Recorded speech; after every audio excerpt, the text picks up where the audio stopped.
di luar, kami mohon dengan hormat untuk boleh mengambil tempat ke dalam. Kita boleh bersama-sama menaikkan pujian kita. Kita boleh bersama-sama memuji dan memuliakan Tuhan pada malam hari ini. Yang masih berdiri boleh mengambil bagian untuk dipersilakan untuk duduk. Puji nama Tuhan. Mari saat malam hari ini kita menaikkan syukur kita di hadapan Tuhan, sebab Dia Allah yang sangat baik. Kita boleh ada sampai malam hari ini, itu semua karena kebaikan Tuhan, semua karena kemurahan Tuhan di dalam setiap kehidupan kita. Kita perlu mengucap syukur buat setiap kebaikan Tuhan di dalam kehidupan kita. Haleluya. Mari kita dengan sungguh-sungguh menaikkan pujian kita bagi Allah kita yang baik. Katakan dengan sungguh-sungguh, ku naikkan syukur padamu Tuhan.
kesempatan ini sore hari ini, di mana kami berada di dalam satu sidang kedukaan, sidang perkabungan, oleh karena Ibu kekasih kami sudah Engkau panggil. Dan biarlah di dalam kesempatan ini kami juga boleh melihat ada sukacita oleh karena kebenaran firman menjadi penghiburan tersendiri dan kekuatan bagi kami semua. Dan biarlah juga sementara kami juga akan menaikkan pujian, kami tahu Engkau bertata atas pujian yang kami naikkan. Dan sementara Engkau bertata, ada mujizat, ada kekuatan, ada penghiburan oleh karena Roh Kudus ada di tengah-tengah kami. Oleh karena itu Tuhan, di dalam sidang kedukaan ini, dari awal hingga akhirnya kami mau serahkan di dalam nama Yesus Kristus. Haleluya. Amin. Amin. Terima kasih. Mencermati, persilahkan duduk. Puji nama Tuhan. Kita akan menaikkan doa, menaikkan pujian kita di hadapan Tuhan. Selamat datang kepada hamba Tuhan, Pendeta Nelson, yang akan menyampaikan firman Tuhan sebentar lagi. Dan kepada seluruh jemaat Tuhan, semua yang hadir pada malam hari ini, biar kita boleh bersama-sama menaikkan pujian bagi Allah kita. Kita boleh dikuatkan, kita boleh dihiburkan oleh kuasa Roh Kudus pada malam hari ini. Kita mau katakan bahwa kasih dari sorga akan memenuhi tempat ini, akan memenuhi seluruh kehidupan kita. Mari naikkan pujian ini dengan sungguh-sungguh. Kita membuka pujian kita nomor 32. Kasih dari sorga memenuhi tempat ini. Kasih dari surga memenuhi tempat ini. Kasih dari Bapa surgawi. Amin Tuhan. Kasih dari Yesus mengalir di hatiku, menguatkan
ketika kita sungguh-sungguh menaikkan pujian kita bagi Allah kita, kita percaya kuasa yang dari sorga, kuasa yang dari tempat tinggi itu akan selalu mengalir dalam kehidupan kita. Amin. Haleluya, puji nama Tuhan. Kita akan terus menaikkan pujian bagi Allah kita. Kita menaikkan pujian, ada pertemuan di udara. Amin. Kita menaikkan pujian ini, kita buka pujian, buku pujian kita nomor pertama, nomor 1, ada pertemuan di udara.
kembali ke rumah Bapa, Tuhan mendapatkan kita tetap setia kepada Tuhan. Amin.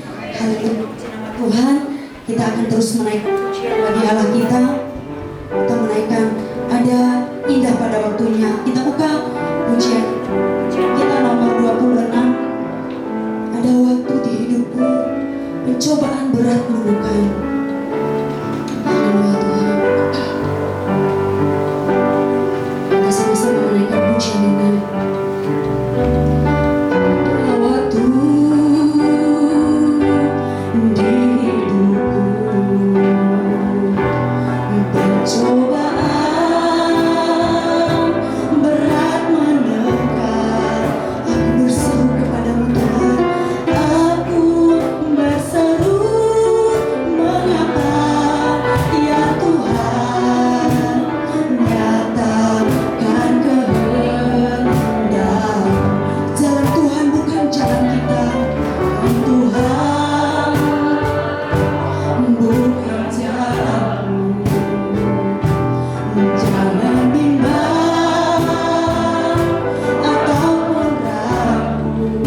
Nantikan Tuhan, nantikan Tuhan. Jika semua indah pada waktunya, indah pada waktu.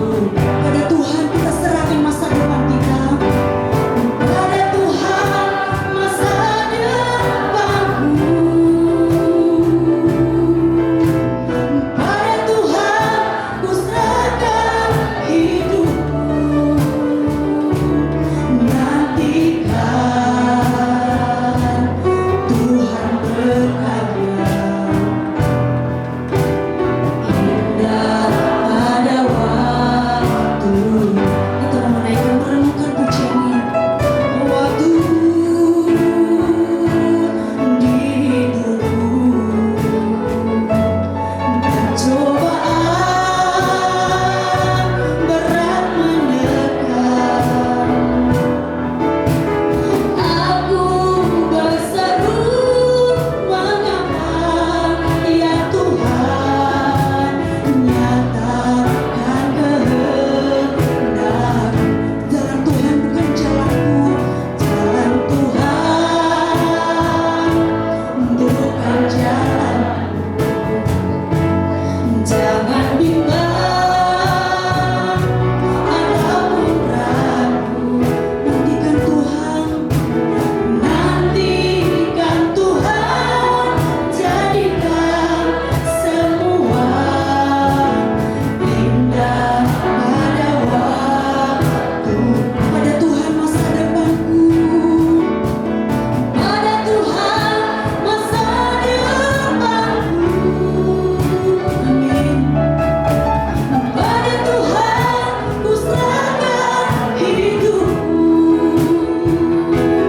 Nantikan Tuhan berkarya. Indah pada waktu. Katakan pada Tuhan. Pada Tuhan masa depanku. Amin. Pada Tuhan ku serahkan hidupku. Nantikan Tuhan berkarya. Indah pada waktunya. Katakan nantikan, nantikan Tuhan berkarya.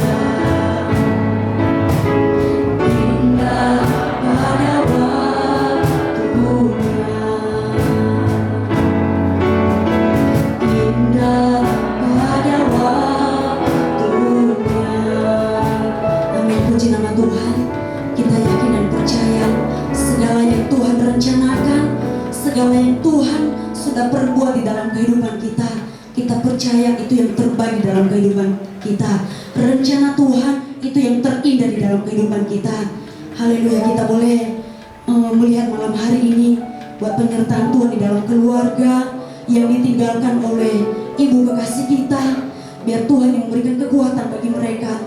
Mungkin berat bagi kita semua, tapi ingat, kita percaya Firman Tuhan menyatakan bahwa Tuhan tidak pernah meninggalkan orang-orang yang terus berharap kepada Tuhan, orang-orang yang terus mengandalkan Tuhan di dalam kehidupan kita.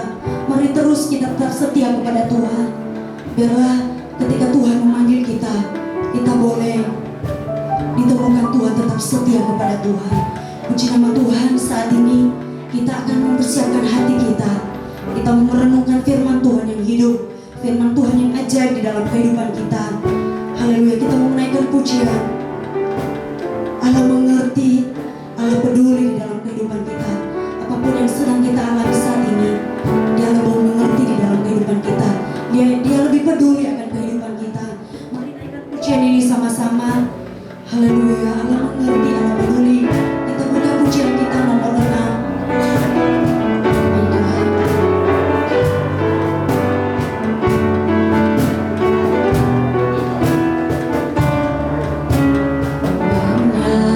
Banyak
Immanuel adanya, yang selalu menyertai kami dalam setiap peristiwa dalam kehidupan kami. Engkau Allah yang tidak pernah meninggalkan kami bergumul seorang diri. Terima kasih banyak buat campur tangan Tuhan dalam setiap momen-momen spesial ataupun biasa saja dalam kehidupan kami, sebab Engkau sangat peduli dengan kehidupan kami. Terima kasih banyak buat malam hari ini, hadiratmu ada di antara kami sekalian ya. Dan sekarang tiba waktunya kami membuka hati buat kebenaran firman Tuhan. Urapilah hamba, jadikan saluran berkat. Terpujilah nama Tuhan. Demi nama Yesus kami berdoa dan ucap syukur. Haleluya. Amin. Amin. Silakan duduk. Shalom, selamat malam sedang berkabungan. Saya mewakili Badan Pengurus Daerah 2 DKI Jakarta mengucapkan turut berduka untuk keluarga yang ditinggalkan. Kita kehilangan orang yang kita kasihi, almarhumah Ibu Maria Caroline Setiawan ya, yang mungkin bisa menjadi teladan dan seharusnya menjadi teladan buat kita sekalian untuk setia sampai akhir. Jadi usianya yang ke 73 tahun ya, betul ya, baru saja merayakan ulang tahunnya ya. Ini menakjubkan saudara ya, beliau setia sampai pada akhirnya, menjadi contoh, menjadi teladan buat kita sekalian yang masih muda-muda untuk juga ikut Tuhan setia sampai pada akhirnya. Amin. Ya, jangan sampai stop di tengah jalan. Ibarat kata dalam perlombaan iman, jangan sampai didiskualifikasi ya. Jangan sampai gugur tengah jalan. Biar kita kedapatan setia sampai pada akhirnya ya. Buat kita sebagai orang percaya bahwa kepergian atau mungkin meninggalnya seseorang di dalam Tuhan itu bukan satu kabar yang begitu menyedihkan banget, tapi ada penghiburan. Alkitab menjamin bahwa ketika orang percaya meninggal, dia ada bersama dengan Kristus Tuhan di surga yang mulia. Amin. Saya ingin bacakan kebenaran firman Tuhan dari 1 Tesalonika 4 ayatnya yang ke-13 sampai dengan ke-18 dari terjemahan bahasa Indonesia sehari-hari. Ya, saya melihat bahwa ini kata-katanya lebih jelas untuk kita dapatkan pengertian. Demikian firman Tuhan, 1 Tesalonika 4 ayat 13 sampai dengan 18. Saudara-saudara, kami ingin supaya kalian mengetahui yang sebenarnya mengenai orang-orang yang sudah meninggal. Jadi firman Tuhan jelas banget kasih tahu apa yang akan terjadi dengan orang yang sudah meninggal. Paulus katakan supaya kalian mengetahui yang sebenarnya mengenai orang-orang yang sudah meninggal, supaya kalian tidak bersedih hati seperti orang-orang lain yang tidak mempunyai pengharapan. Ayat 14, kita percaya bahwa Yesus sudah mati dan hidup kembali. Amin. Itu sebabnya kita percaya juga bahwa Allah akan menghidupkan kembali semua orang yang percaya kepada Yesus dan telah meninggal, supaya mereka hidup bersama Dia. Mengenai hal itu, inilah ajaran Tuhan yang kami mau sampaikan kepadamu. Pada waktu Tuhan Yesus datang, kita yang masih hidup tidak akan mendahului orang-orang yang sudah meninggal lebih dahulu. Nanti malaikat agung akan berseru dengan suara yang keras, dan trompet Allah dibunyikan sebagai tanda aba-aba. Lalu Tuhan Yesus sendiri akan turun dari surga, dan orang-orang Kristen yang telah meninggal akan dihidupkan terlebih dahulu. Sesudah itu kita yang masih hidup pada waktu itu akan bersama-sama diangkat dengan mereka ke dalam awan-awan untuk berjumpa dengan Tuhan di udara. Lalu kita akan tinggal dengan Tuhan selama-lamanya. Sebab itu hendaklah kalian saling menguatkan hati dengan memakai kata-kata ini. Amin. Dan sekali lagi sidang perkabungan yang saya kasihi, ketika ada dalam suasana duka, ketika ada yang meninggal di antara orang percaya, kita tidak bisa atau tidak harus larut dalam kesedihan yang mendalam. Kenapa? Karena ada penghiburan seperti yang firman Tuhan katakan, orang yang sudah meninggal di dalam Tuhan ada bersama dengan Yesus di surga yang mulia. Kita nggak percaya mungkin opini atau pendapat orang lain, pendapat orang tua kita kadang-kadang yang belum di dalam Kristus, atau bahkan kadang-kadang saya suka gimana gitu ya, ada orang-orang Kristen tertentu masih percaya kata-kata tradisi orang-orang tertentu yang bilang kalau orang sudah meninggal itu rohnya masih ada di atas rumahnya selama 3 hari.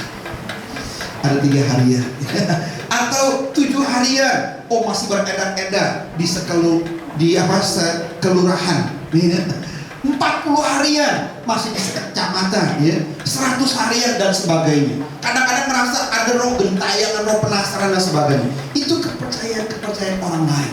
Buat kita di dalam Kristus, kita yakin ketika orang percaya meninggal, dia ada bersama dengan Tuhan. Amin. Tidak kemana-mana. Ada lagi yang punya kepercayaan orang yang sudah meninggal katanya akan terlahirkan kembali ke dunia. Kita jadi inilah, jadi itulah, ya. Jadi malam hari ini kita mau belajar firman Tuhan mengenai kematian. Dengan jelas Paulus katakan, aku mau supaya saudara-saudara tahu tentang kematian orang-orang Kristen yang meninggal. Nah, malam hari ini dengan singkat saya mau sampaikan ada 2 kebenaran yang harus kita ketahui mengenai kematian yang akan mendorong kita untuk setia sampai pada akhirnya, menurut 1 Tesalonika 4 yang kita baca tadi, ya. Ada 2 kebenaran mengenai kematian yang akan mendorong kita untuk setia sampai pada akhir. Yang pertama, kematian adalah panggilan untuk menikmati kehidupan bersama dengan Yesus selama-lamanya. Amin. Jadi sekali lagi buat orang Kristen, kematian bukan kabar yang menyedihkan atau menakutkan. Ini adalah panggilan untuk menikmati kehidupan bersama dengan Yesus. Ayat yang ke-14 tadi yang saya bacakan sekali lagi, kita percaya bahwa Yesus sudah mati dan hidup kembali. Itu sebabnya kita percaya juga bahwa Allah akan menghidupkan kembali semua orang yang percaya kepada Yesus dan telah meninggal supaya mereka hidup bersama Dia. Jadi ketika orang yang meninggal di dalam Kristus, dia akan hidup bersama dengan Kristus selama-lamanya, menikmati surga yang mulia, ya. Memang nanti akan mengalami kebangkitan dan naik di atas awan-awan seperti lagu tadi yang kita nyanyikan. Ada pertemuan di udara, pertemuan yang manis. Saya rindu bertemu di sana, jauh di udara. Jadi sekali lagi itu lagu berdasarkan 1 Tesalonika 4 ini, ya. Bagaimana orang-orang yang percaya dalam Kristus satu kali akan mengalami kebangkitan dan hidup bersama dengan Tuhan selama-lamanya. Haleluya. Ini kabar yang menggembirakan buat kita sekalian. Jadi sebagai orang Kristen tidak larut lama-lama dalam kesedihan. Ingatlah setiap kita pada waktu kejadian menceritakan kepada kita kejadian memberitahu ketika Adam dan Hawa jatuh dalam dosa, Allah datang kasih panggilan kepada Adam. Adam, di manakah engkau? Betul? Ini adalah panggilan untuk pemulihan, pertobatan. Yuk, damai kembali, jangan menjauh. Lalu panggilan berikutnya, kita dipanggil untuk melayani Tuhan. Awal-awalnya kita dipanggil untuk datang kepada Kristus, diampuni dosanya, didamaikan. Tapi nggak boleh stop seperti itu. Kita mesti lanjut menerima panggilan untuk melayani Tuhan. Amin. Melayani Tuhan selagi ada kesempatan. Tapi pada ujungnya nanti dari akhir perjalanan kita dipanggil untuk pulang ke rumah Bapa. Haleluya. Untuk panggilan pulang itu juga ada. Tanpa kita sadari, satu demi satu, setiap kita yang percaya dalam Kristus akan menerima panggilan untuk pulang ke surga. Kapan panggilan itu tiba? Pada waktu rumah kita jadi di surga. Betul? Betul? Kalau belum jadi, belum dipanggil. Saya mau bacakan ayatnya dalam Injil Yohanes pasal yang ke-14 ayat 1 sampai 3. Demikian firman Tuhan. Saya sudah singkatkan, ya. Janganlah gelisah hatimu, percayalah kepada Allah, percayalah juga kepadaku. Di rumah Bapakku banyak tempat tinggal, sebab aku pergi ke situ untuk menyediakan tempat bagimu. Dan apabila aku telah pergi ke situ dan telah menyediakan tempat bagimu, aku akan datang kembali dan membawa kamu ke tempatku, supaya di tempat di mana aku berada, kamu pun berada. Amin. Jadi kapan kita terima panggilan untuk pulang ke surga? Pada waktu rumah kita sudah jadi. Yesus sendiri bilang jangan gelisah, ya. Jangan galau, ya. Jangan bimbang, jangan takut menghadapi hari esok, Ya, selama kita di dalam Kristus, maka Dia adalah Allah Immanuel. Amin. Yang menyertai kita melewati hari, minggu, bulan, berganti tahun untuk menikmati masa depan yang cerah dan gila gembira. Sampai pada waktunya kita terima panggilan untuk pulang ke surga, karena rumah kita sudah jadi. Kita sebagai orang yang percaya dalam Kristus tidak perlu takut mendengar kata kematian, sebab tidak ada penghukuman lagi buat orang yang percaya. Amin. Mungkin buat orang lain yang di luar Kristus, mereka deg-degan, kalau mati gimana ya? Gua takut nih. Kata orang, lu bisa yakin masuk surga? Gua nggak yakin, tergantung. Tergantung apa? Kadang-kadang mereka masih galau menghadapi kematian, tergantung perbuatan gua baik apa enggak katanya. Kalau baiknya 7, jahatnya 3, nah gua mungkin selamat. Lebih. Main hitung-hitungan pakai sikuah. Kalau baiknya lebih banyak, beramal lebih bagus dan sebagainya, wah gua tenang bisa masuk surga. Tapi kalau dihitung-hitung pun lebih banyak jahatnya. Kita galau, kita takut masuk surga. Kalau tergantung kepada perbuatan. Kalau kita dalam kehidupan ini masih di luar Kristus. Tapi sekali lagi malam hari ini saya mau pastikan, buat kita yang percaya, yang di dalam Kristus, mestinya kita nggak takut menghadapi kematian. Amin. Karena kita tidak akan mengalami penghukuman. Yohanes 3 ayat 18 sangat jelas berkata seperti itu. Orang yang percaya kepada anak Allah tidak menikmati penghukuman. Tapi orang yang tidak percaya kepada Kristus, dia ada di bawah penghukuman. Kenapa? Karena setiap orang berdosa harus dihukum.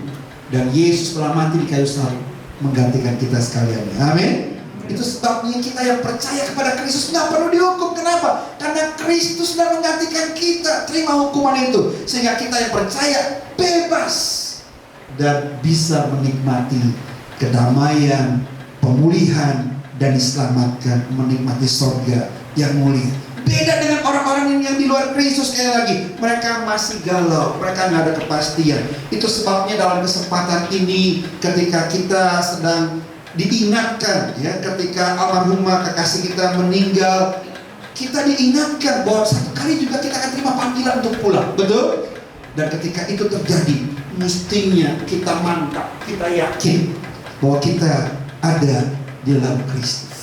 Ya, karena ada jaminan kepastian untuk menikmati surga yang mulia. Nah, ini kebenaran pertama yang saya mau sampaikan mengenai kematian. Kematian adalah panggilan untuk menikmati kehidupan bersama dengan Kristus selama-lamanya. Kebenaran kedua mengenai kematian yang saya mau sampaikan malam hari ini, yaitu sebelum kematian itu datang, biarlah kita komitmen untuk tetap setia di dalam Kristus. Amin. Kita mesti komitmen. Sebelum kematian itu datang, kita mesti janji, komit. Apapun yang terjadi, saya mau tetap di dalam Kristus. Ayat firman Tuhan yang kita baca tadi dari 1 Tesalonika 4 ayat 18 berkata, sebab itu hendaklah kalian saling menguatkan hati, satu dengan yang lain saling menguatkan. Supaya apa? Supaya kedapatan setia sampai pada akhirnya.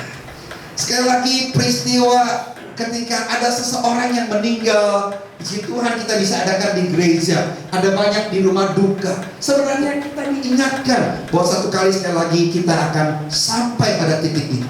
Betul? Nanti pada waktu hari Minggu ketika ibadah penutupan peti, mungkin setiap kita diberi kesempatan untuk memberikan penghormatan terakhir, kecuali minyak wangi kita akan melihat. Dan kita diingatkan sekali lagi, satu kali saya yang ada di dalam peti mati tersebut. Satu kali tanpa terkecuali kita semua akan ada di peti mati yang sama. Jadi sekali lagi, sebelum itu terjadi, biarlah kita kedapatan tetap setia di dalam Kristus.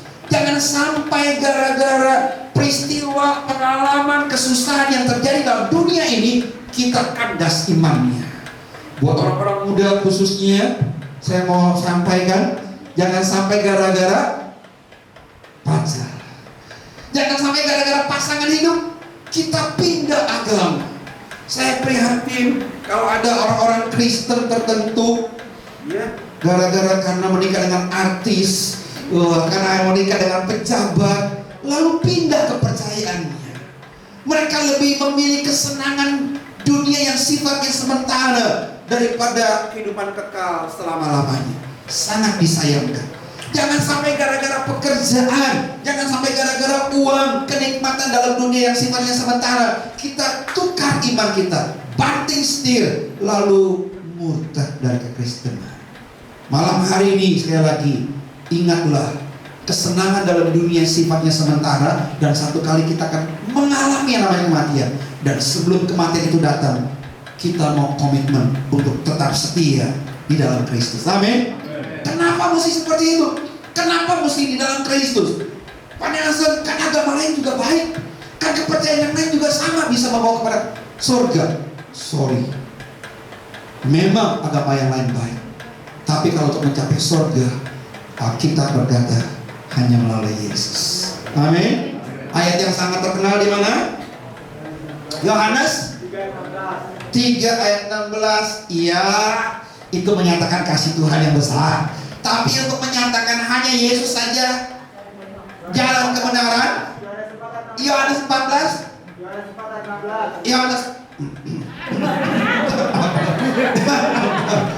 angka satunya terbalik. Yohanes 14 ayat yang ke-6. Bukan Yohanes 4 ayat 16 ya. Tapi gak apa-apa, udah bunyi. Akulah jalan, kebenaran, dan kehidupan. Hanya Yesus yang berani ngomong begitu loh. Betul? Dalam dunia ini sejarah mencatat hanya Yesus yang berani bilang, akulah jalan, kebenaran, dan kehidupan. Tidak seorang pun yang bisa sampai kepada Bapa kalau tidak melalui aku. Belum pernah ada sampai hari ini ada seorang nabi, ada seorang yang hebat, ada seorang yang baik yang minta ampun, ada orang yang sangat terkenalnya luar biasa yang berani berkata seperti Yesus kata, akulah jalan, kebenaran, dalam hidupnya tidak pernah ada dusta. Haleluya. Dan kehidupan. Memang dia pernah mengalami kematian, tapi dia bangkit dan hidup selama-lamanya. Haleluya. Ada banyak orang mungkin pernah mengalami mati suri, lalu hidup lagi, tapi ujung-ujungnya game over juga. Betul? Jadi hanya Yesus saja yang memang mengalami kematian, tapi maut tidak bisa menahan dia lebih lama, karena pada hari ketiga dia bangkit dan hidup selama-lamanya. Haleluya. Saya bangga punya Allah yang seperti itu. Itu sebabnya kita mesti tetap setia di dalam Kristus, karena di dalam Kristuslah ada keselamatan, dan di luar Kristus boleh jadi agama yang lain, pengajaran yang lain, kepercayaan yang lain mengajarkan kebaikan, tapi itu hanya sebatas kehidupan dalam dunia ini saja. Tapi ketika berhubungan dengan sampai ke surga, keselamatan hanya ada di dalam Kristus. Ada satu tambahan ayat yang saya mau sampaikan buat sidang perkabungan yang dikasih Tuhan. Dalam Kisah Rasul 4 ayat yang ke-12 berkata, dan keselamatan apa?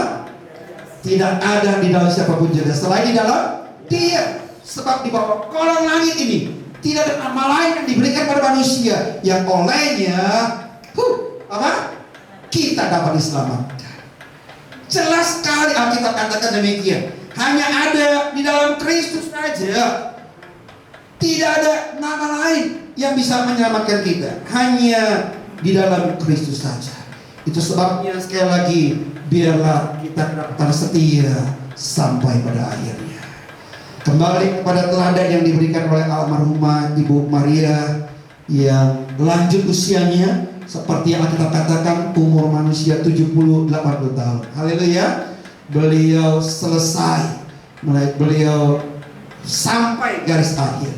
Kita dia masih muda-muda, sorry to say, belum tentu nyampe loh saudara. Belum tentu nyampe, saya nggak nakutin nih. Umur saya gini-gini baru nyampe 60. 25. Yang benar. Jadi hidung saya gede dikit nih. Baby face lah. Saya kelahiran 1967, jadi umur saya baru 50. Beda 20 tahun dengan ibu ya. Jadi sekali lagi masih panjang. Dan beberapa di antaranya saya ada yang di bawah saya, ada yang di atas saya. Tapi berapapun umur kita, biarlah ketika kita diberi kesempatan untuk hidup, kita mau hidup memuliakan nama Tuhan. terlibat dalam pelayanan, ya, menerima panggilan yang kedua untuk hidup melayani Tuhan sebelum sampai kepada panggilan terakhir. Panggilan apa? Pulang. Ya, pulang ke rumah Bapa. Kenapa? Karena rumahnya sudah selesai, sudah jadi. Jadi sebelum rumahnya jadi, ayo hiduplah melayani Tuhan, hiduplah memuliakan Tuhan, dan setia sampai akhir. Saya nggak panjangkan firman Tuhan. Saya ingin mengajak jemaat Tuhan nyanyi pujian sampai akhir. Ku menutup mata, ku mau setia, ya, menanti janji Tuhan dan tetap melayani Tuhan. Boleh saya undang kita sama-sama bangkit berdiri, kita nyanyikan pujian ini, ya. Biarlah dalam suasana kedukaan seperti ini kita diingatkan bahwa kematian orang percaya adalah panggilan untuk menikmati kehidupan yang bersama dengan Yesus selama-lamanya. Dan sebelum kematian itu datang, biarlah kita setia sampai akhir. Sampai akhir ku menutup mata, ku tetap setia. Amin. Mati jangan. Yes. Dapatkan mahkota kehidupanku, ku tetap setia untuk melayani. Mari lambaikan tanganmu, katakan sampai akhir. Haleluya. Tutup mata, ku tetap setia. Yes, menanti janjimu.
Selagi ada kesempatan, kami mau hidup memuliakan Tuhan.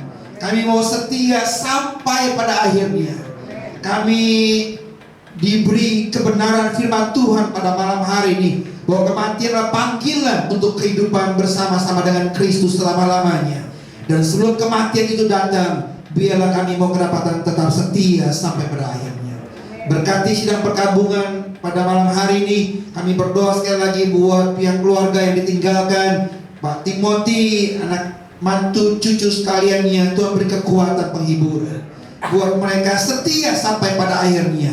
Demikian juga kami yang hadir pada malam hari ini, baik laki perempuan tua muda, kami berjanji, kami bertekad, kami mau setia ikut Yesus, sebab kami tahu tidak ada keselamatan di luar Kristus. Sebaliknya ketika kami di dalam Kristus, kami tidak gelisah, kami tidak takut, kami tidak galau menghadapi kematian. Apabila panggilan itu tiba kepada kami akan berkata, Tuhan, hamba siap. Terima kasih banyak buat malam hari ini. Hadiratmu terus melingkupi kami, memberkati setiap kami tanpa terkecuali. Demi nama Yesus kami berdoa dan ucap syukur. Haleluya. Amin. Silakan saya serahkan kembali pada Amin. Oke, puji nama Tuhan. Terima kasih kepada hamba Tuhan yang sudah menyampaikan firman Tuhan yang sangat baik, firman Tuhan yang memberkati kita semua, bahkan firman Tuhan yang mengingatkan kita pada malam hari ini untuk kita tetap setia dalam mengiring kepada Tuhan. Amin. Haleluya, puji nama Tuhan. Saat ini kita akan mendengarkan kata sambutan atau kesaksian dari keluarga, dari pihak keluarga, waktu dan kesempatan Saya persilahkan.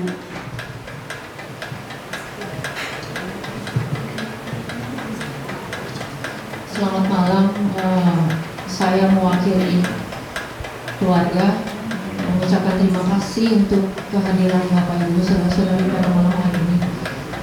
Walaupun dalam keadaan pandemi, Bapak Ibu masih menyempatkan diri untuk hadir.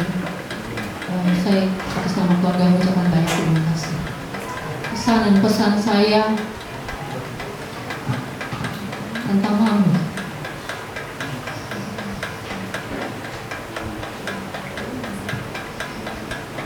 Dari pagi saya nggak mau lihat fotonya di handphone saya. Kalau lihat pasti nangis. Mami mertua terbaik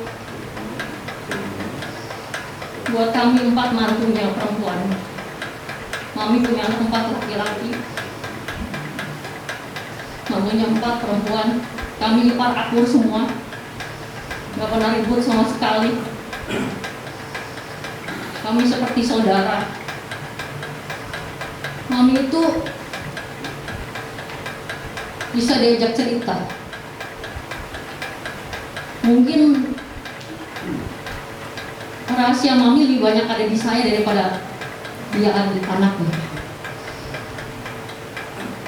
Saya 4 tahun tinggal sama Mami, lebih cepat daripada Christine kemarin 17 tahun. Saya pindah dari rumah Mami setelah saya hamil anak kedua mau melahirkan. Tapi walaupun cuma 4 tahun, memang waktunya tidak banyak. Saya lihat dia pagi sudah sibuk pergi untuk pelayanan, berbagai-debu. Pulang jam 11, jam 12 malam, dapur masih ngebul, masih masak, bertolak belakang dengan latar belakang keluarga saya. Keluarga saya jam 8, jam 7 sudah selesai makan. Tapi Mami jam 11, jam 12 baru mulai goreng-goreng, mau mulai masak-masak. Benar-benar itu capek sekali. Saya 4 tahun tinggal sama Mami, saya tahu betapa capeknya dia.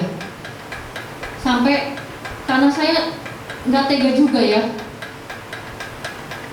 Kadang saya suka tungguin sampai jam 11:30 malam Mami pulang, intip-intip dari jendela. Kalau dia pulang habis mandi dia suka lempar bajunya di luar, taruh di depan kamarnya, karena dia mau naik lagi males ya, tanggung besok lah baru. Cuma saya pikir lah saya bantuin sekalian rendemin aja deh. Jadi saya turun pelan-pelan, saya ambil bajunya, saya naik, saya bantuin rendemin. Karena Mama emang nggak punya anak perempuan, karena waktu itu saya yang tinggal berdua sama cici yang besar, ipar saya yang paling besar, Ibu Fenty. Jadi saya tahu betapa lelahnya dia melakukan pelayanan buat Tuhan.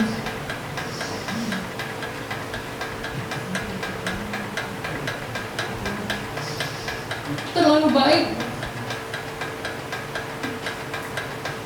terlalu banyak kebaikannya. Mengerti,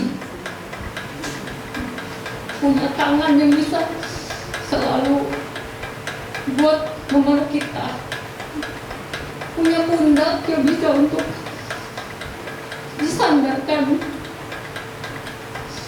Saya lebih bisa, jadi saya lebih dekat ke mertua daripada ibu saya sendiri. Saya masih punya ibu, jadi saya rasa saya lebih dekat sama dia. Walaupun setelah pindah dari rumah Mami, kami sudah pindah rumah, tapi masih suka WA-WA.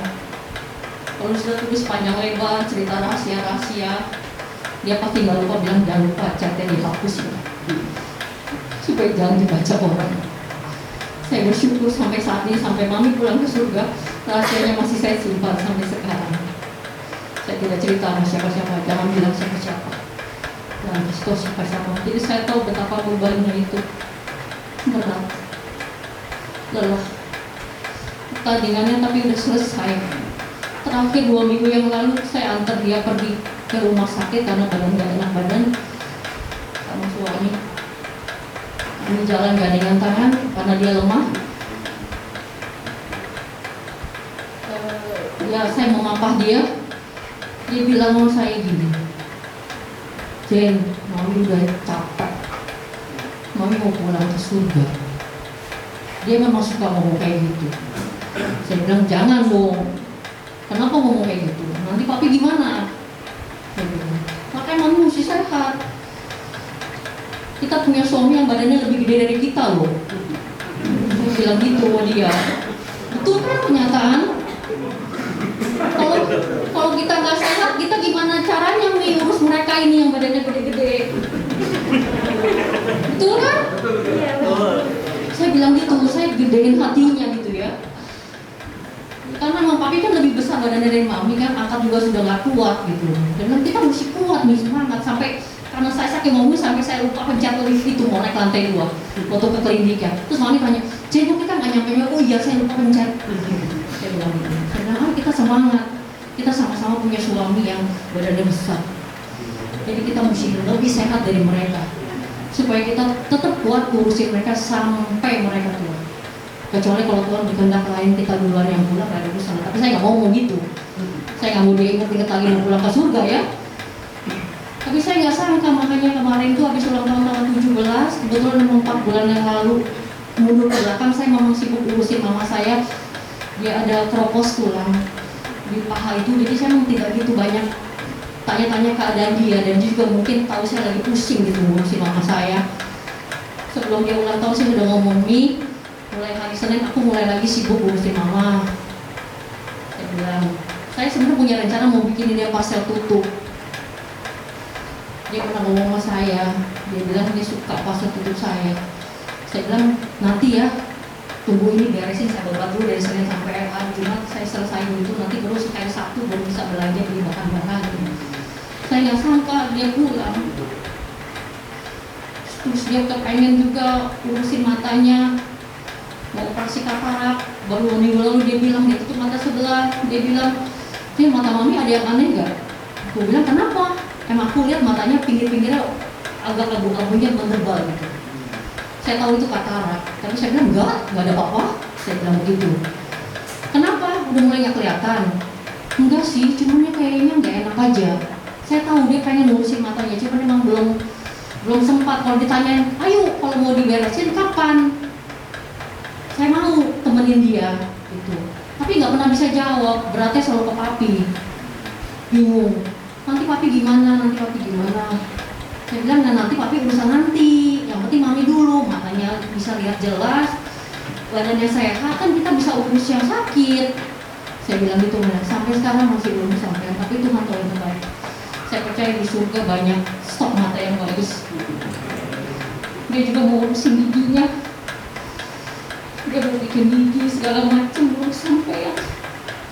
Tapi saya percaya di surga juga punya banyak gigi yang bagus. Tuhan sudah ganti semua organ tubuh yang rusak. Tuhan pasti udah ganti semua lebih bagus. Bisa lihat waktu dia meninggal, mukanya bagus sekali. Seperti melihat dia senyum, seperti melihat dia ketawa, seperti kalau dia bercerita hal yang lucu, mukanya seperti itu.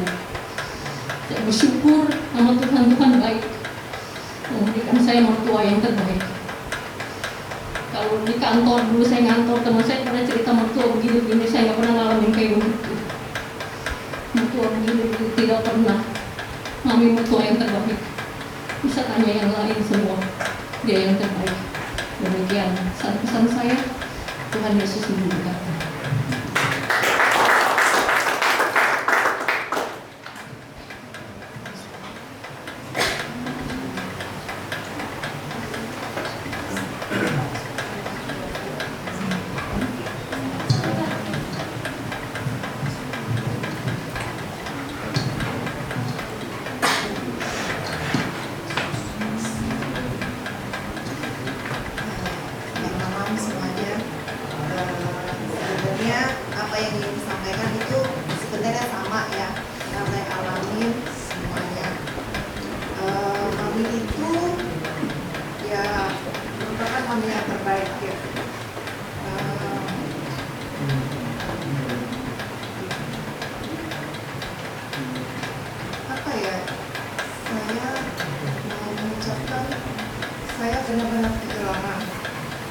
Saya benar-benar kehilangan mami, ya. Kadang saya tinggal sama mami itu tidak terlalu lama sih, tidak terlalu lama. Sejak insan umur 1 tahun saya pindah. Tapi saya merasa, tapi rumah saya dengan rumah mami itu tidak jauh. Rumah saya sama mami itu tidak jauh, jadi saya sering mengunjungi mami. Jadi dan juga kan saya kerjanya kan juga tidak full seperti di kantor. Jadi saya kadang suatu waktu saya sering ke rumah mami. Apa yang dirasakan dengan adik-adik ipar saya itu juga sama seperti yang saya rasakan. Ya, itu mami itu sabarnya luar biasa. Saya juga lebih dekat dengan mami ketimbang dengan orang tua saya sendiri. Ya, saya juga bisa cerita. Kadang saya pun, kadang bicara saya pun mungkin agak keras. Kadang suka sama mami, tapi mami bisa menerima saya. Gitu loh. Bahkan dulu teman-teman saya di kantor, kalau saya posting selamat hari ulang tahun, selamat hari ibu, teman-teman saya suka protes. Bukannya lebih sayang sama tua lu ketimbang sama lu. Tapi memang jujur itu saya juga merasakan seperti itu. Terus yang satu yang saya benar-benar kehilangan ya, nanti mungkin tidak ada yang kasih saya selamat ulang tahun lagi, karena itu selalu ingat ulang tahun saya. Bahkan belum ulang tahun 1 minggu aja udah repot. Bahkan dia suka nanya, kamu mau apa? Saya tidak pernah mau apa-apa gimana. Saya udah cukup buat saya dapat perhatian dari dia. Saya kemarin bilang sama Vincent, anak saya, wah mami oma udah jalan, kita kehilangan oma gitu loh. Sekarang juga Vincent lagi sakit, ya kan, di rumah panas. Saya bilang biasanya kalau kamu sakit begini, oma yang sibuk tanyain kamu terus gitu loh. Sekarang sudah nggak ada oma, dia bilang kamu harus kuat gitu loh. Itu aja sih teman-teman semua. Terima kasih ya untuk semuanya. Selalu dalam Tuhan. Kita menanti kedatangan Tuhan. Nanti kita juga akan ketemu lagi dengan Ibu Maria. Ya, terima kasih ya semuanya.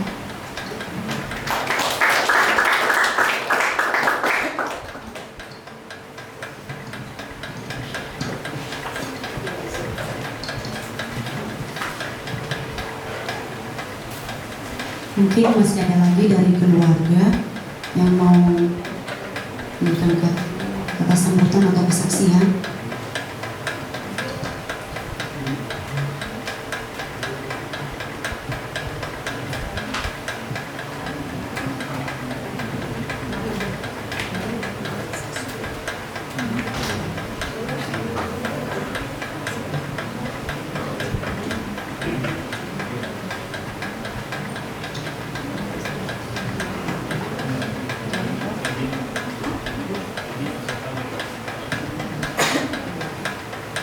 Ko Edi, kalau ada boleh menyampaikan kata sambutan.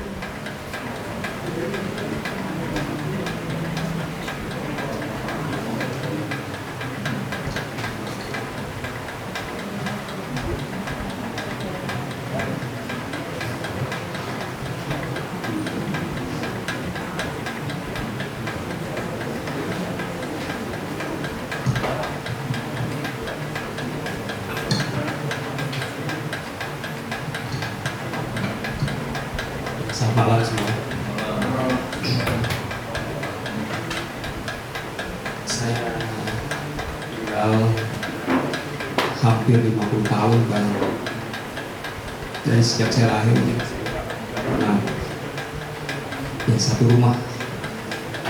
Itu dan saya itu sangat mengenal banget. Dia tahu benar apa kekurangan saya, apa kemampuan saya. Dan dia juga tahu benar dan kemampuan tiap anaknya. Kesalahan sekalipun kita berbuat salah, nakal, dia nggak pernah. Dia menegur kepada kita tapi dia nggak pernah membela di depan orang-orang. Sekalipun kita benar, dia hanya diam. Dia sangat sabar, nggak pernah ada emosi keluar. Marahnya pun marah yang sangat lembut sekali. Tidak ada lintas keluar kata maki-maki, sumpah serapah, tidak. Tiap hari kalau saya belum pergi kerja, saya tungguin mami bangun keluar. Kita sering curhat, berbagi cerita, apa yang didengar dari orang-orang, kesusahan keluarga semuanya, pokoknya ponakan semua, bahkan sampai di gereja pun kita diskusi, diajak ngobrol, bisa tahu. Kita juga kita ya, saling berbagi. Nah, di kami memang sangat capek, dia sangat lelah karena kebetulan hati saya sakit.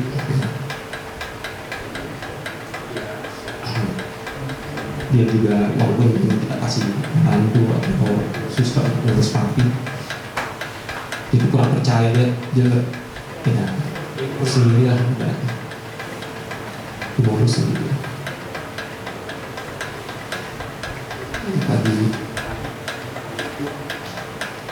Pagi itu saya lihat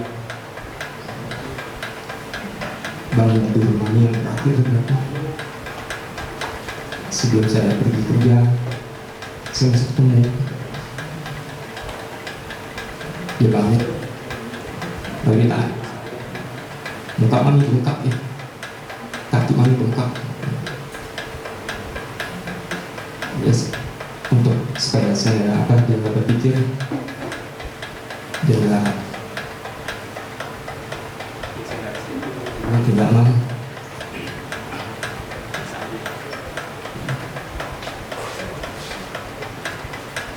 Malam dia mau, saya melihat saat dia akhir nafas itu saya lihat coba dia mungkin kesaksian saya. Terima kasih.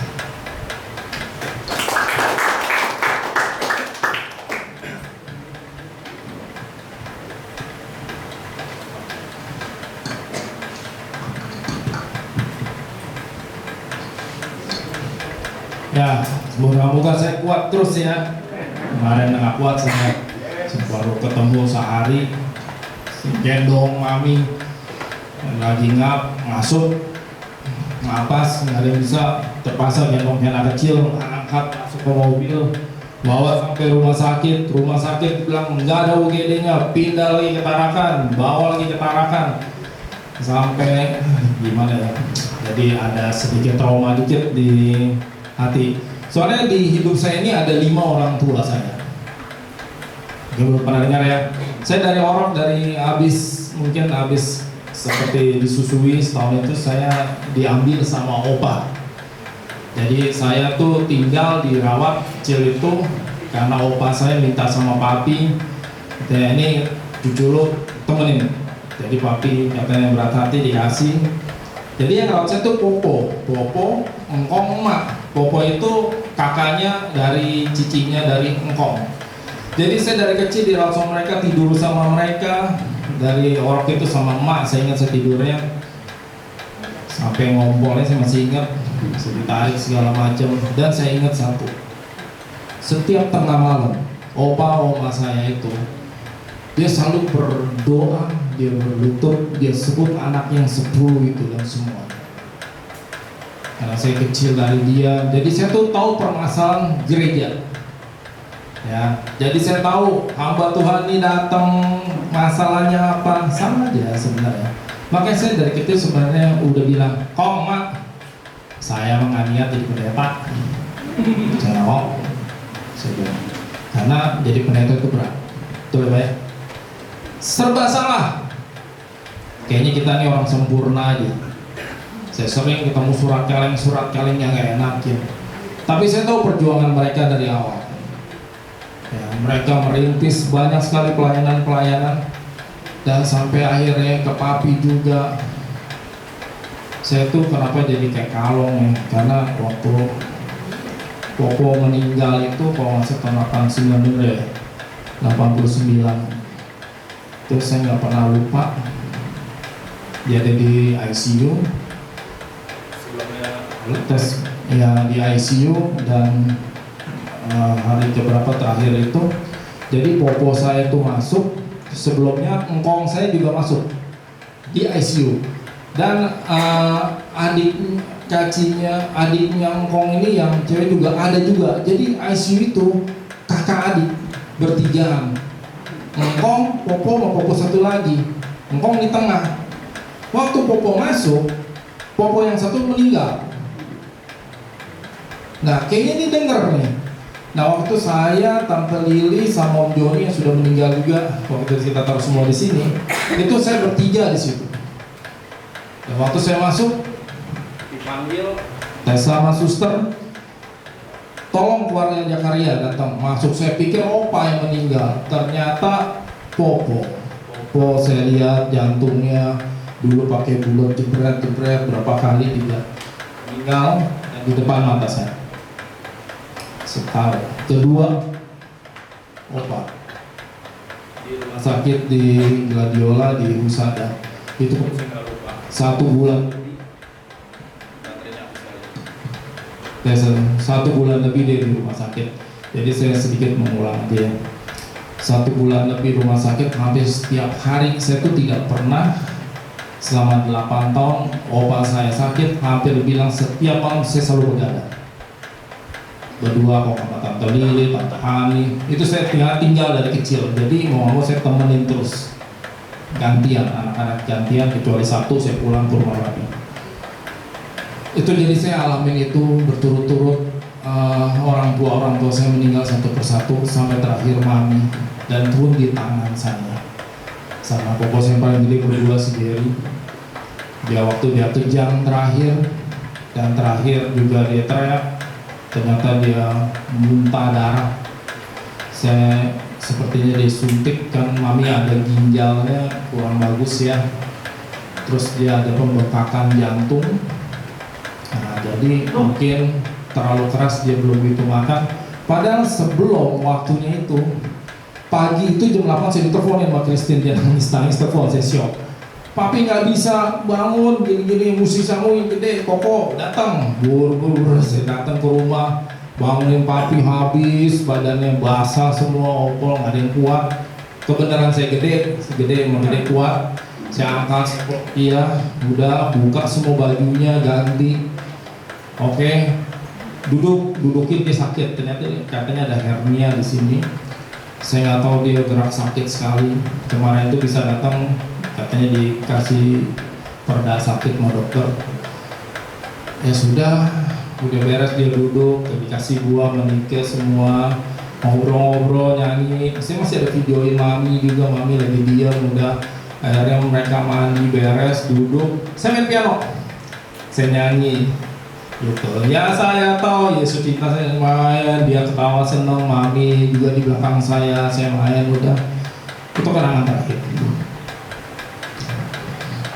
Karena kita nggak ada general dokter, karena papi yang sakit, kita panggil dokter, kita telepon, suster datang, dia biasa infus ke papi, dan mami pun diinfus, karena kan lemes kan. Waktu masuk infus nggak berapa lama, dia tiba-tiba matanya nerawang gitu, nggak sadar. Langsung telepon dokter bilang 15 menit nggak ada, bawa ke rumah sakit. Saya telepon teman saya yang di rumah sakit, bawa dulu buruan. Oke, saya bawa, ternyata IGD-nya tutup, makanya kayak tadi bolak-balik. Ya nggak apa-apa, sekarang saya lebih kuat lagi hadapinnya. Tadi malam juga saya seminggu 2 minggu yang lalu terakhir, mami sempat ngomong gini waktu saya datang. Mei, siang, Siapa? Waduh, ada orang pada kerja semua nih.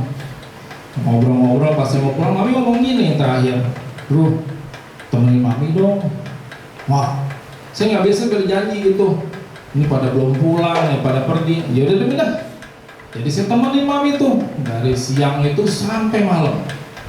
Duduk berdua ngobrol curhat.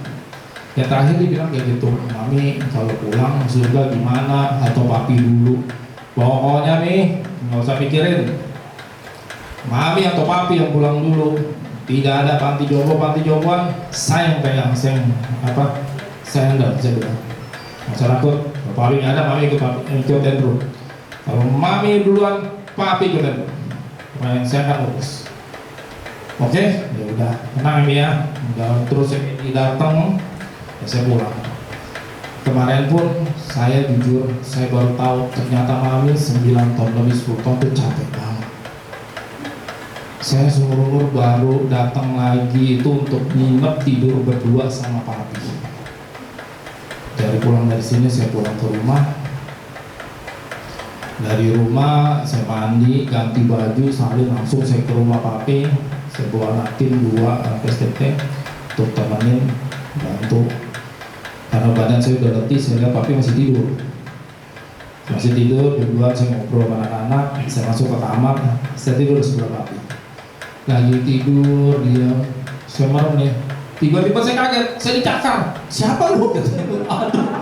Udah dah, dari situ ngobrol, cerita-cerita sama papi, dia jawab, saya masih rekam, saya sengaja rekam. Karena saya telepon si Denny juga tadi pagi. Nih lihat nih, dari jam 2 pagi lewat sampai jam 6 nih.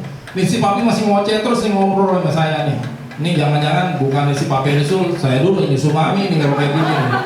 Saya bilang waduh nggak ada berhentinya benar dia ngomong. Cerita ini, mengenai si ini, si itu, ngobrol kadang nyambung banget gitu.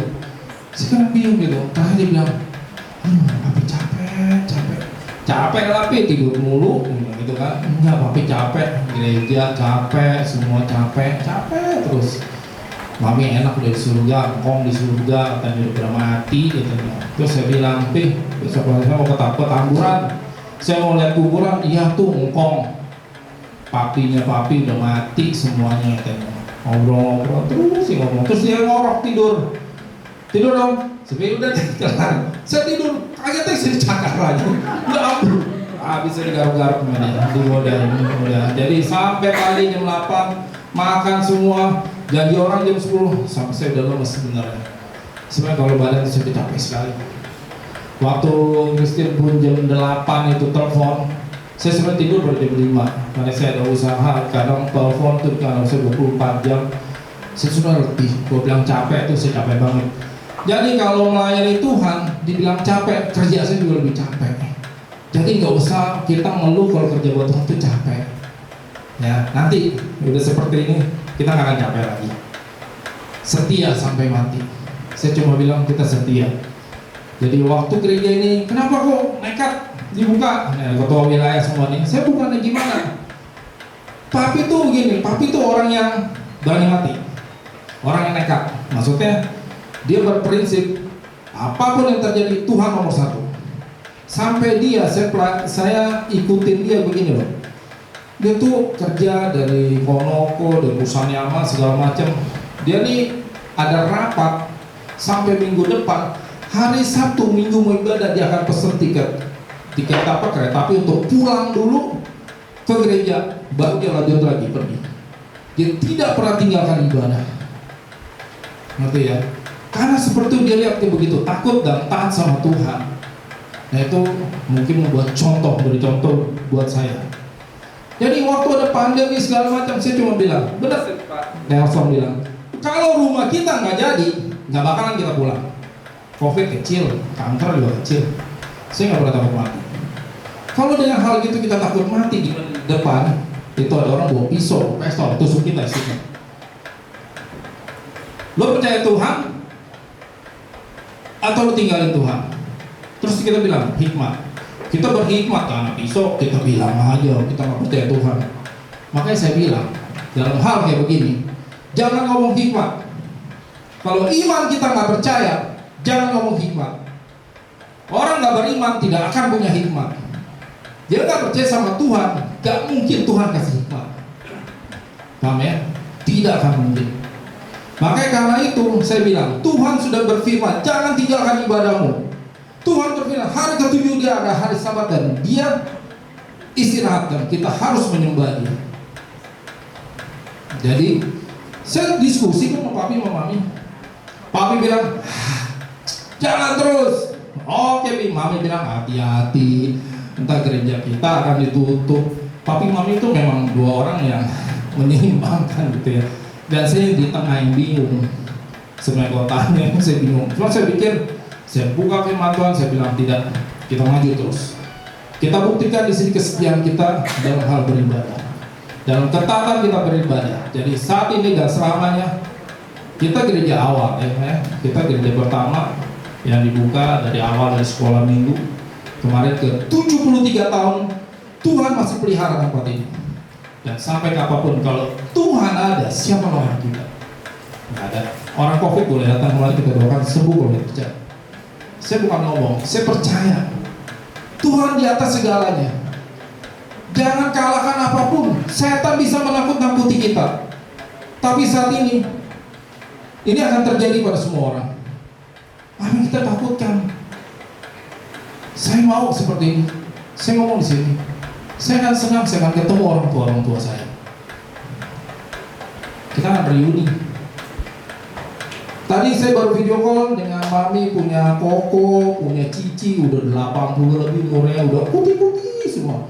Mami masih keren, masih ngeblok, masih bagus. Semua udah tua-tua, udah pempek, udah kurus, kering, masih hidup. Rumahnya belum jadi. Si mami rumahnya udah jadi. Siapa yang tahu? Kita nggak perlu takut. Selama kita memegang nama Tuhan, nggak akan ada siapapun berani melawan kita.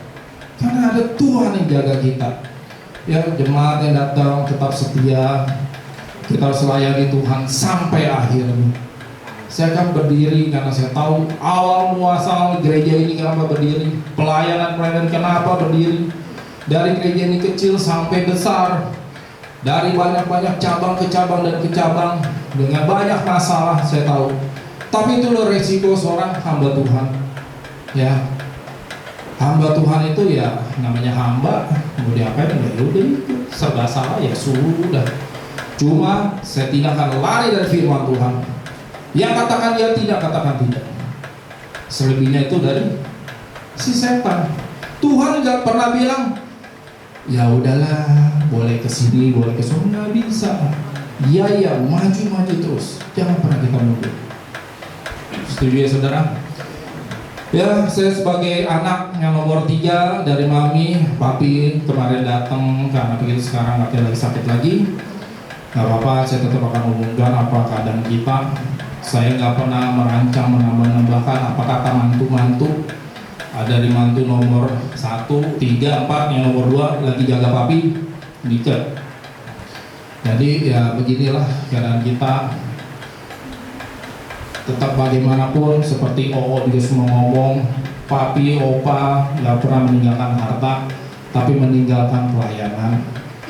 Ya biar kita semua bisa melayani Tuhan. Saya juga nggak tahu, semua pemimpin itu Tuhan yang pilih. Saya nggak pernah tahu bisa dipilih atau enggak, besok saya gimana, terserah Tuhan. Karena saya sudah serahkan hidup sama Tuhan, ya Tuhan yang atur. Tapi saya tidak akan mau melanggar apa yang Tuhan ajarkan. Saudara ngerti? Saya bingung, kepanjangan ngomong. Jadi kita tutup aja saudara. Terima kasih buat simpatinya, doa-doanya. Saya sebagai keluarga mohon maaf kalau mami ada salah, ada mau gimana ya, tolong dimaafkan. Ya. Saya bersyukur bisa berdiri hari ini karena kemurahan Tuhan, kebaikan Tuhan. Oke, jadi kalau memang saya juga ada salah, saya memang manusia nggak sempurna, saya minta maaf di sini. Saya minta maaf. Ya sudah, Fajar udah tadi lama ya di rumah ya, jadi dia kecapean jadi nggak datang. Ya jadi saya tutup aja ya. Ini rumah duka, besok kita malam kembang. dan besok pun kita nggak tutup peti. Tapi besok jam 10 pagi anaknya saudara Enhok itu menikah. Tetap pernikahan ada, ya dong. Kan pernikahan udah dirancang jauh-jauh hari. Kasihan masih nggak nikah. Jam 10 tetap kita adakan, kita ada pemberkatan di atas. Malam besok dan hari Minggu ibadah seperti biasa jam 8 sampai jam 10. Jam 10 kita turun yang mau ikut untuk ke rumah ke pemakaman terakhir di Petamburan. Kita akan tutup peti jam 10 Pak Lukas ya, Pak Lukas. Jadi yang mau hadir silakan. Ya enggak pulang nggak apa-apa ya bagus. Ya untuk di perkuburan Pak dengan Pak. Oke, terima kasih, Tuhan Yesus berkati dan maju terus. Jangan mundur. Saya serahkan Desri.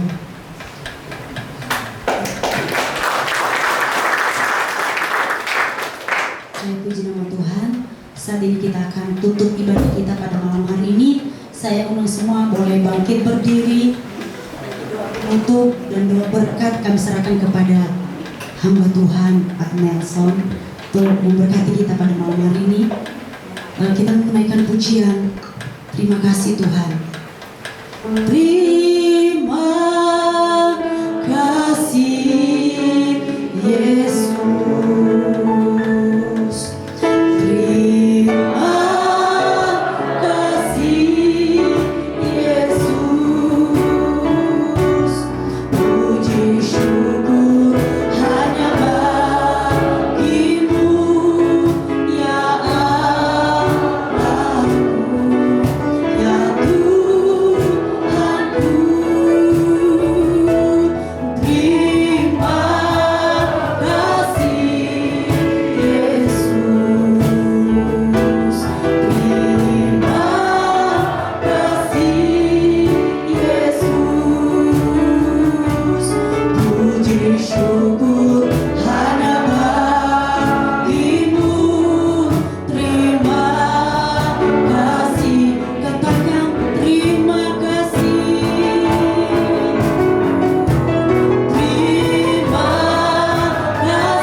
Terima kasih yang sebesar-besarnya hanya kepada Engkau saja ya Allah.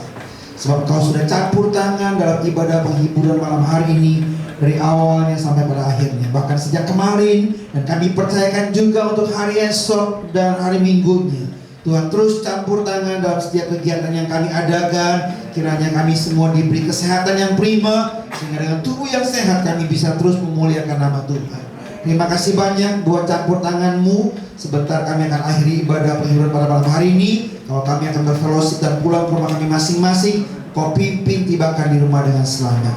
Terpujilah nama Tuhan. Kami terus berdoa buat keluarga yang ditinggalkan. Berikan kekuatan ekstra buat mereka, agar mereka tetap dalam keadaan yang sehat dan saling menguatkan satu dengan yang lainnya. Terpujilah nama Tuhan. Mari sedang perkabungan yang dikasih Tuhan, sebelum kita berpisah dan pulang ke rumah kita masing-masing, terimalah berkat-berkat yang berkelimpahan dari Allah Bapa, dan terimalah kasih dari Yesus Kristus yang senantiasa mempersatukan kita satu dengan yang lainnya. Dan terimalah penghiburan, pimpinan dari Roh-Nya yang kudus dari sekarang ini sampai Maranatha Tuhan Yesus datang yang kedua kalinya. Haleluya, sama-sama kita katakan amin, amin. Selamat malam, Tuhan Yesus memberkati.